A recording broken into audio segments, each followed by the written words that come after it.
Erolina Maliqaj Gashi, e lindur në Kosovë dhe e rritur në Zvicër, është një nga vajzat shqiptare që ka treguar sukses në diasporë.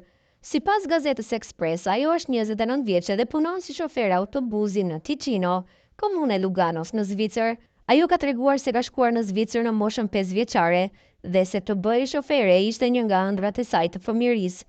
Gashi shpjegon se për dëshirën e saj ka pasur mbështetjen e familjes së, kryesisht babait. Kur isha në moshë shumë të re, ndoroja se do të bëhesha shofere dhe vazhdimisht e pyesja babain se a do të vi dita që edhe ne femrat të vozitim, duke ja përshkruar autobusin që kalonte pranesh. Babi më thoshte se çdo punë e mirë është e mundshme dhe e realizueshme në jetë, dhe prej atij momenti kam pasur këtë dëshirë që një ditë të bëhem shofere autobusit gjigant që po e shihnim përballë nesh në atë kohë. Shprehet ajo, mësohet se ajo ka lindur në fshatin Poslisht të komunës së Prizrenit, por në moshën 5 vjeçare ka emigruar për në Zvicër. Sipas saj, jeta aty nuk ka qenë e lehtë, pasi e ka pasur të vështirë përshtatjen.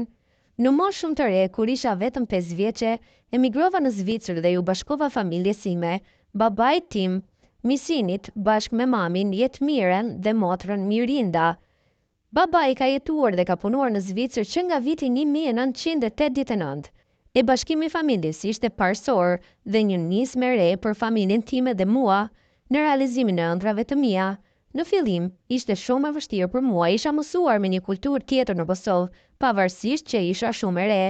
Pastaj përjetimi i luftës si fëmijë, traumave, gjërave që i kishim përjetuar sikurse të gjithë njerëzit e Kosovës në atë kohë, kam pasur ndikim tek unë, por me kalimin e kohës, ne si familje dhe personalisht unë gradualisht u integrova shumë mirë, si në ambientin e shkollimit ashtu edhe në shoqërinë zvicerane, shprehet ajo.